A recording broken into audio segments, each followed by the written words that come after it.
Vía Pública. ¿Qué tal? ¿Cómo están ustedes? Muy buenas noches. Bienvenidos a Vía Pública. En el límite del plazo para tomar una definición, el presidente Gabriel Boric decidió postular el miércoles a Marta Herrera como candidata a fiscal nacional. Luego, usted recordará, de la fallida nominación del fiscal José Morales, cuyo nombre fue rechazado por el Senado a finales de noviembre. A partir de hoy, la Cámara Alta, el Senado, nuevamente tiene 5 días para confirmar o no a Marta Herrera para encabezar el Ministerio Público por los próximos 8 años, por lo que se prevé que esta votación se ponga en tabla el próximo lunes 19 de diciembre y de repetirse la situación, el proceso tendría que partir nuevamente. Brevemente recordar, porque a uno se le olvida, porque hay tantas noticias, ¿cuál es el proceso? La Corte Suprema elige a 5 personas, hace una quina entre las personas que postulan, hace una quina, pueden postular 20, de hecho postularon 20 si no me equivoco la primera vez, elige a 5 con votación de cada uno de los miembros de la Corte Suprema, esos 5 se los entrega al presidente de la República. De esos 5, el presidente de la República elige la persona que le parezca más idónea, se lo presenta al Senado de la República y el Senado de la República, por 2/3 de los votos, es decir, 66% de aprobación, es un quórum muy alto, aprueba o rechaza la propuesta presidencial. Ese es el procedimiento rápido para que no nos olvidemos. Desde el Senado ya se anticipó que la votación en sala se realizará el próximo lunes por la tarde. Durante la mañana, la Comisión de Constitución convocará a Marta Herrera para que exponga sobre su plan de trabajo, su candidatura.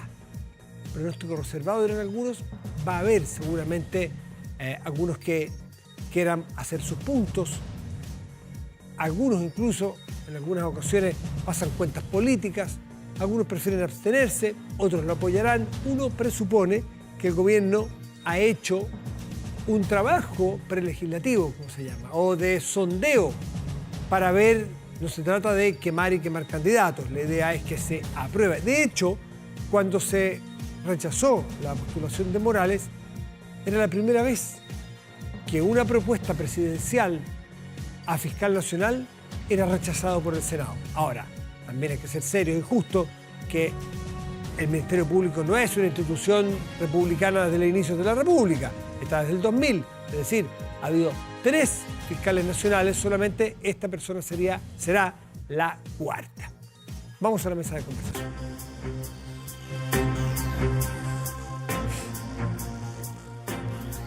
Y a propósito de nombramientos y a propósito de instituciones de la República, claro, la Fiscalía Nacional es una institución que es permanente, que está siempre allí y que se van renovando. En cambio, de lo que estamos eligiendo en materia constitucional son instituciones que tienen fecha de caducidad.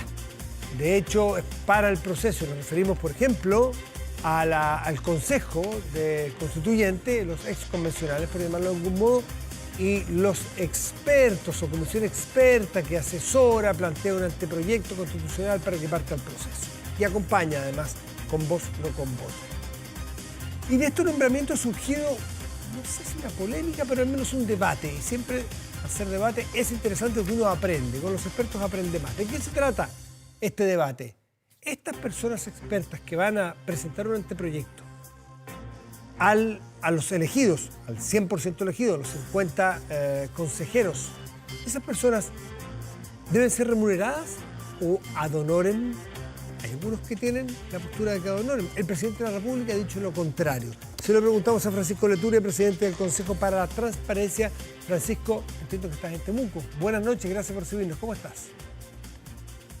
Sí, hola, muchas gracias. Primero que nada, sí, quiero celebrar las maravillas de la tecnología. Estoy aquí en la comunidad de Nilpe, con unos peñis, haciendo un asado. Me están esperando afuera con un cordero al palo. Y bueno, mientras tanto conversamos acá. Qué buen panorama. Así que les quería mandar un saludo a ellos también. Por supuesto. Bueno, ¿por qué vamos nosotros, por qué acudimos a Francisco, que es presidente del Consejo para la Transparencia? Porque yo le voy a decir más o menos qué es lo que señaló el presidente Boric respecto de si deben ser o no pagadas estas personas.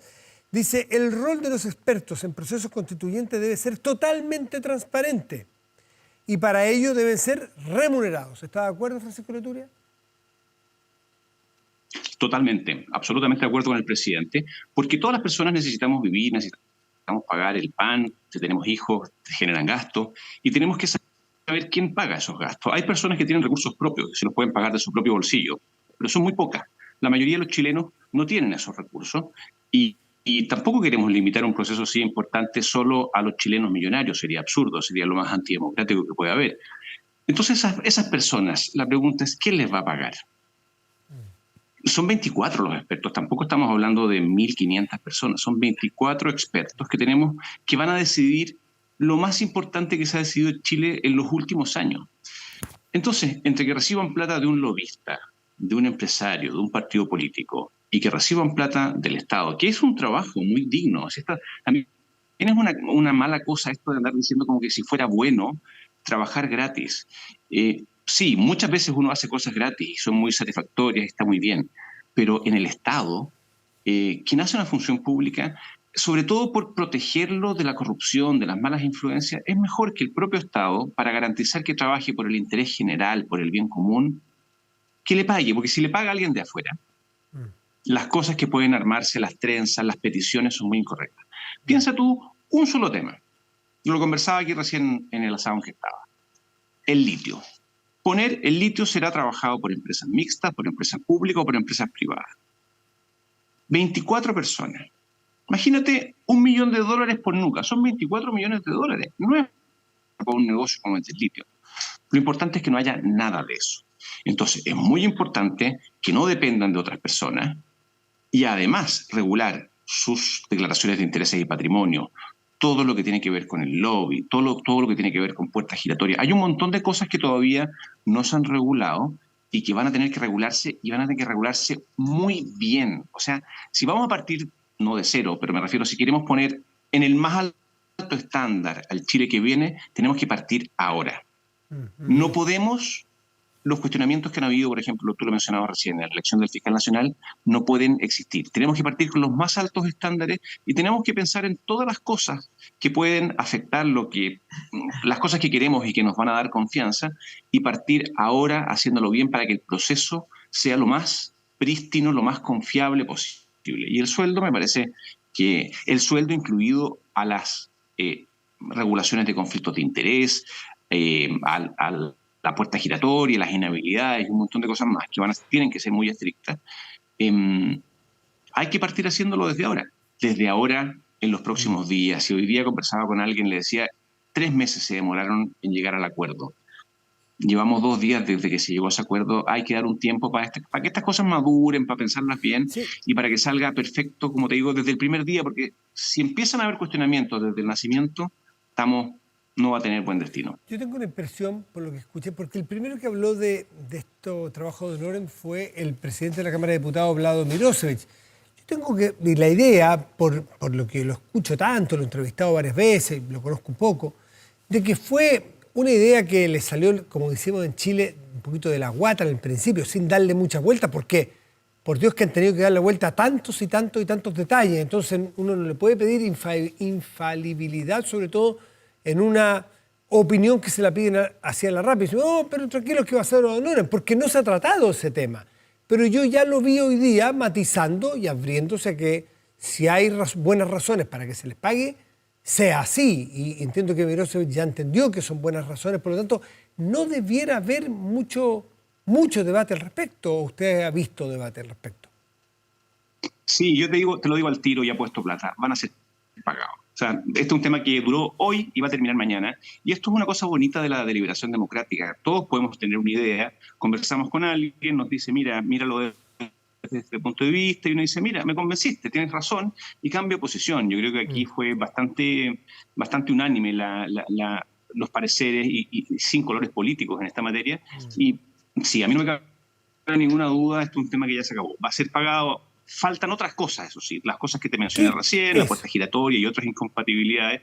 Tampoco es tanta plata. Si aquí en el Estado hay plata, se gasta plata en chorreras de cosas que ya sabemos cuáles son y no son.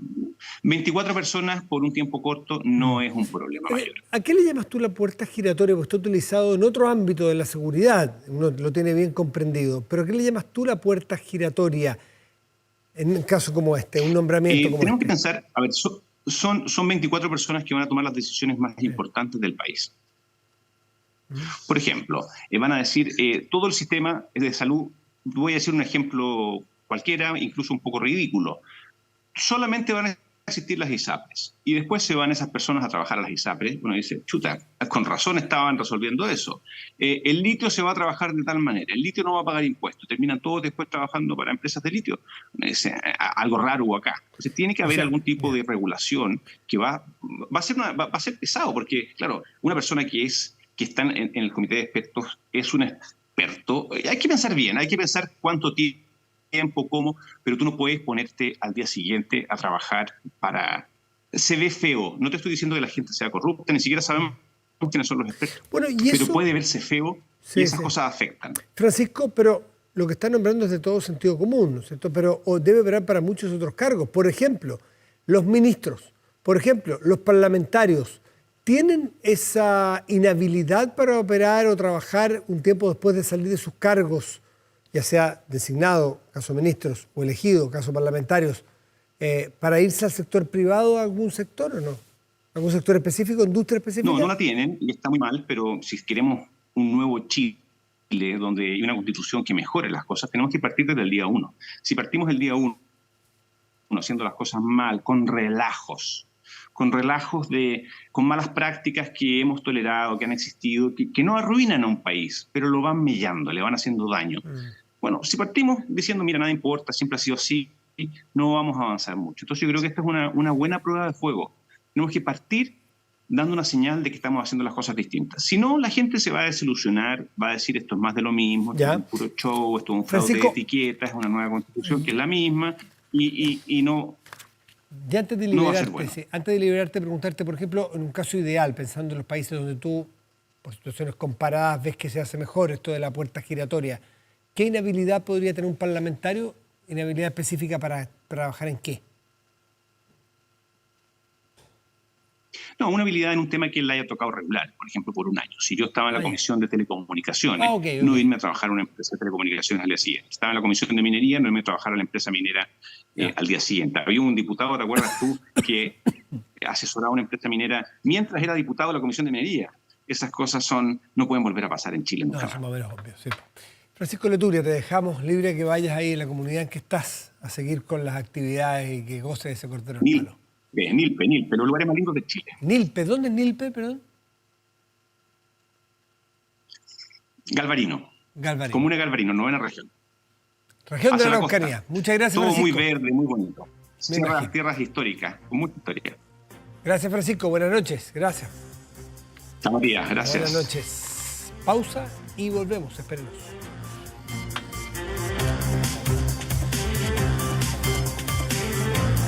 Protéjase de la delincuencia con Tepillé. Vigilancia en tiempo real de cámaras de seguridad con audio disuasivo para su empresa. Alarmas Tepillé con cámaras conectadas a su smartphone y botón de emergencia móvil para su hogar. No sea usted la próxima víctima y contrátelos en tepillé.cl.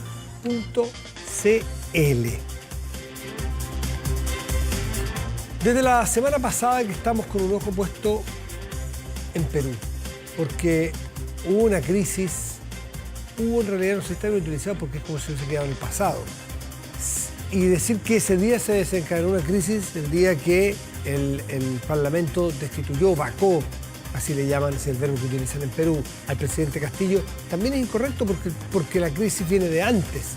Pero ese fue un hito, qué duda cabe, ¿no es cierto? Una mañana, que estaba previsto que a las 3 de la tarde aproximadamente, el presidente Castillo tenía que ir al Congreso unicameral a defender esta posibilidad de vacancia, y él, en vez de esperar hasta las 3 de la tarde, se adelantó a la jugada y de manera bastante sorpresiva, incluso para sus propios ministros, disolvió el Congreso y llamó a la intervención de varias otras instituciones claves del país. Bueno, que lo que hizo el Congreso, adelantó un poco también su votación de vacancia y por 101 votos de 130 vacaron constitucionalmente al presidente Pedro Castillo, que continúa detenido. Lo que ha pasado después no se ha minorado la atención y vamos a preguntarle desde el principio hasta ahora cómo lo ve Francisco Tagle, que es doctor de Estudios Latinoamericanos y académico de la Facultad de Comunicaciones de la Universidad de los Andes. Francisco, buenas noches y gracias por estar aquí. Muchas gracias, Matías, por la invitación. La pregunta de cuándo partió esto atrás es muy difícil situarlo en una parte, una decadencia de los sistemas de partido y de institucional de Perú hace un tiempo, pero 4 presidentes en 4 años habla a las claras de una radiografía con un problema importante en la democracia peruana. ¿Cómo lo ves tú? Bueno, no solamente 4 presidentes en tan pocos años, sino que también los últimos presidentes de Perú han tenido todos, o casi todos, líos con la justicia, por lo cual hay una suerte de gran desafección ciudadana con el mundo político, y un mundo político que parece más enfrascado en discusiones políticas que en prometer las promesas que cumple o que promete en campaña. Ahora, vemos que esta noche, porque todos los días ha habido problemas, el fin de semana hubo ataques directos, así como aquí fueron a las estaciones de metro, allá fueron a los aeropuertos. La presidenta Dina Boluarte tuvo que salir a calmar un poco y cuando dijo que ella llegaba al poder hasta el 2026, después dijo no, hasta el 2024 y ahora vamos ya en el 2023. Claro. ¿En qué va a terminar eso? ¿Se va a adelantar la elección, tú crees? Bueno, supuestamente todas las manifestaciones en Perú que se están viviendo hoy, esta misma noche, que están acompañadas de violencia, entre otras cosas que exigen, son llamar a elecciones lo más pronto posible. En este sentido, la presidenta Dina Boluarte, claro, habló primero de 2024 y ahora vamos en diciembre de 2023, pero no depende necesariamente de ella, sino que también depende de lo que diga el Congreso por su parte. Porque la elección sería general, ¿no es cierto? Sería para presidente y para todo el Congreso unicameral. Claro, supuestamente, si es que, o sea, legalmente sería así, pero habría que ver qué modificación se puede hacer respecto y cómo terminaría, si es solamente para el presidente o para todo el Congreso y también para el Ejecutivo. Planteaban, por lo que leía algún análisis experto ahí, planteaban que esta presidenta está detrás de intentar reformas al sistema político. ¿De qué estamos hablando cuando en Perú hablamos de ese tipo de reformas? Bueno, lo que ha sucedido en Perú, bueno, aparte de que Pedro Castillo en sus 18 meses de gobierno ha sido prácticamente ingobernable para él el país, entre las reformas que se establecen, bueno, son que si bien el presidente ha contado con una oposición bastante dura, sin embargo, hay indicios de que esa oposición también ha utilizado una serie de figuras legales en exceso que impiden la gobernabilidad, como la misma vacancia. Por lo cual, entre las reformas, que sería así buscar reformas constitucionales que hagan más gobernable al país. Eso no quita, ¿no es cierto?, que bueno, lo sucedido con Pedro Castillo, este intento de golpe de Estado, también, ¿no es cierto?, donde hace meses que la Fiscalía y también la oposición lo acusan de corrupción, de favorecer a familiares y cercanos. Bueno, en final es como una gran olla que tiene muchos elementos los que se está viviendo en Perú. Claro, en 1 año y 5 meses, porque terminó recién y entiendo que el 26 de julio del 2021 llegó al poder 3 peticiones y 3 votaciones de vacancia en 1 año y medio y menos de 1 año y medio. Es imposible gobernar así, ¿no? Claro, es imposible gobernar más allá de los méritos o no de la acusación. Claro. Pero es un deporte al final la inestabilidad de un Exacto, gobierno. Y en un Congreso unicameral que tiene mayoría o una mayoría bastante amplia de oposición respecto al gobierno de Castillo. ¿Qué se evalúa? ¿La posibilidad, por ejemplo, de cambiar el sistema político con bicameralidad? ¿Esa pudiera ser una solución? ¿O establecer estándares más altos para destituir a un presidente? Porque se han destituido del PPK, ahora se destituyó a Castillo, bueno, pues Vizcarra, en fin, en eso estamos. Pero no solamente el Congreso, ¿no es cierto?, de bicameralidad o, ¿no es cierto?, todas estas figuras legales, sino que también reformas también al Poder Judicial. Recordemos que, por ejemplo, mañana se verá cuánto tiempo va a pasar en prisión preventiva Pedro Castillo, que se está hablando, como sucedió en su momento con Keiko Fujimori, de más de 18 meses de prisión preventiva. Eso es lo que pide la Fiscalía. Por lo cual es un sistema no solamente político, sino que un sistema judicial burocratizado, politizado, por lo cual, claro, más allá, por supuesto, que estamos hablando de un presidente que intentó un golpe de Estado, que fue acusado por corrupción, etcétera, pero sí hay un sistema político que ya no pareciera que no aguanta mucho más. No fluye. Esta noche, por lo que estuve leyendo, el gobierno de Dina Boluarte ha expresado y ha comunicado un estado de excepción constitucional, básicamente restringiendo libertades constitucionales propias de una democracia normal. Lo que habla es que entonces tiene que tener excepcionalidad, que es lo contrario a la normalidad. ¿De qué se trata este estado de excepción? Bueno, este estado es un estado de emergencia. ¿Sí? Que este estado de emergencia al final es una no excepción constitucional. Claro. Estado de emergencia. Y que no se pensaba al principio que iba a ser para las regiones donde hay mayor violencia, pero sin embargo se extendió a todo el país. Eso en primer lugar. Lo segundo, que se pensaba que iba a ser con toque de queda, pero no tiene toque de queda, pero sí se restringe el derecho a reunión, se restringe el libre tránsito por el país y, sobre todo, ¿no es cierto?, que la policía va a contar con el apoyo de las Fuerzas Armadas para poder mantener el orden. Recordemos, y esto hay que situarnos también en la elección de Castillo, que la elección de Castillo fue un voto muy marcado del interior de Perú, de los departamentos interiores de Perú, por lo cual no es raro que, si bien también ha habido grandes protestas en Lima, por supuesto, también lo que podemos ver en los próximos días es que también van a haber mucha protesta, como lo está sucediendo ahora, en los departamentos del interior del país, donde Castillo tuvo su mayor fuerza de apoyo electoral. Claro, y si ponemos la lupa más en sectores rurales, incluso aún más marcada la diferencia entre Lima y el resto, que es una situación que hace poco parece estar un pelito más calma ahora de lo que pasa en Bolivia también, dos países, La Paz y el resto del país. Estuvo hace poco muy encendida la situación por el caso de unas encuestas que se estaban haciendo, unos censos que se estaban haciendo en La Paz, en fin, pero no es el caso. ¿no? Pero esta Latinoamérica hay que mirarla también con las diferencias entre las grandes urbes o las metrópolis y los interiores un poco abandonados. El centralismo al final parece ser un dolor de cabeza. Es que parece que ya la desigualdad no solamente se estaría tratando de un asunto ya de la ciudad misma, sino que en el país en sí mismo. Uno de los discursos de Castillo, y que lo hizo popular, era señalar que la costa, Lima, se quedaba con la mayoría de la riqueza, ¿no es cierto?, de todo este éxito del Perú de los últimos años, en crecimiento económico, en PIB. Resulta que se lo había llevado principalmente Lima y el resto de los departamentos no había sido igual esa repartición de riqueza. Esa fue una de las razones también de por qué Castillo tuvo tanto apoyo en las regiones. Y si uno incluso analiza y ve el gráfico de dónde ganó Keiko Fujimori el año pasado y dónde gana Castillo, así claro, ¿no es cierto?, que en las regiones, que en el interior del Perú es donde Castillo tiene su gran fuerza electoral y él viene de ahí mismo, ¿no es cierto?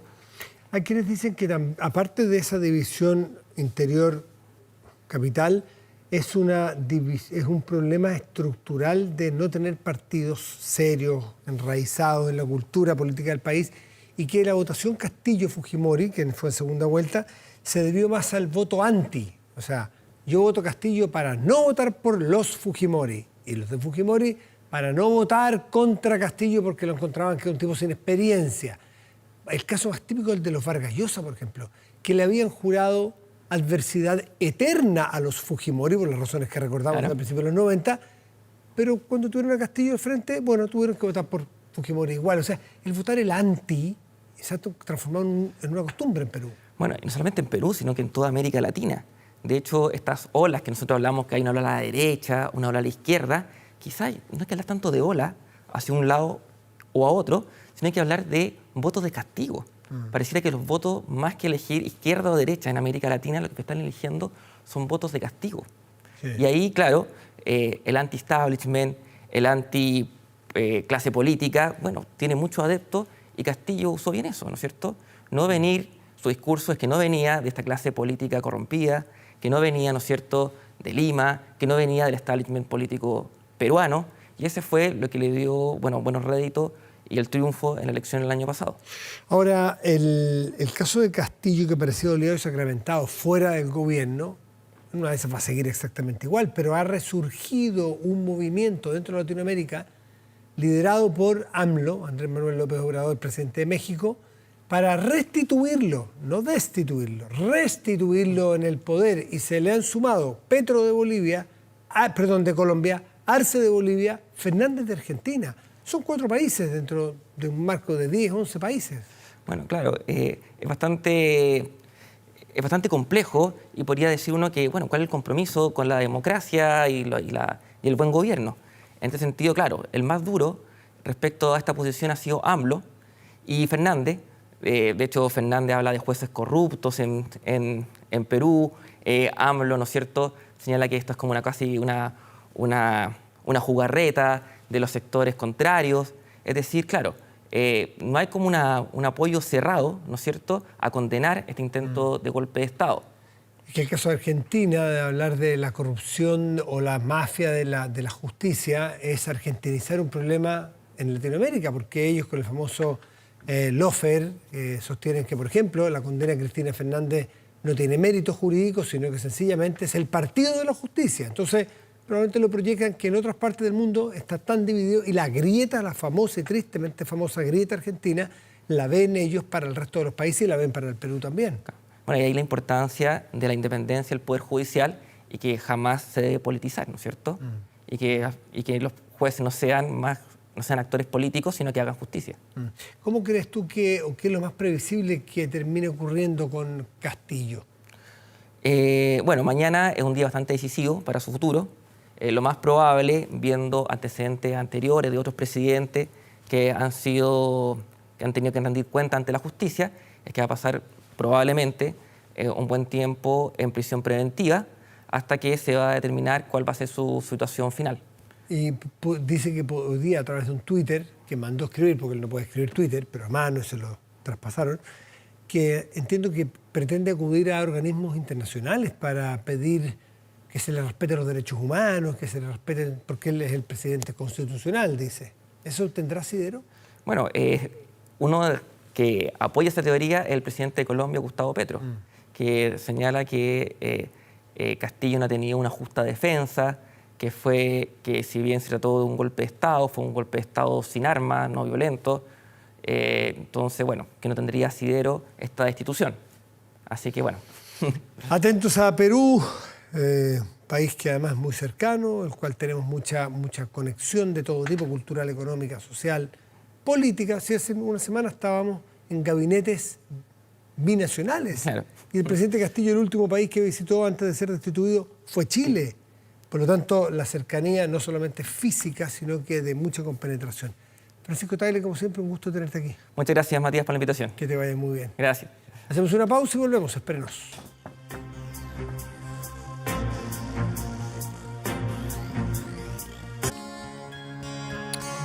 Estamos de vuelta en Vía Pública y de inmediato revisamos el tiempo. Partamos por la temperatura de la región metropolitana. Bueno, ¿qué le parece? Déjeme que se activó esto. Espéreme. Ahí está.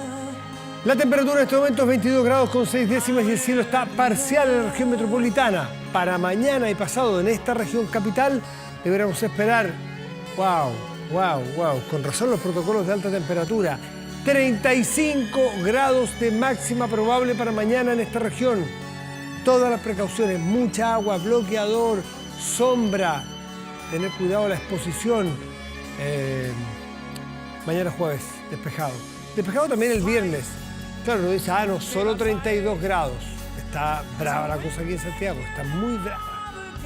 En la ciudad da la impresión de que las calles están hirviendo, están calientes, están difíciles. Bueno, así está la cosa en muchas partes. Vamos a otras regiones del país, a otras dos regiones y a otras dos localidades en específico. Ovalle, la región de Coquimbo, al interior. Mañana 31 grados de máxima probable, cielo despejado.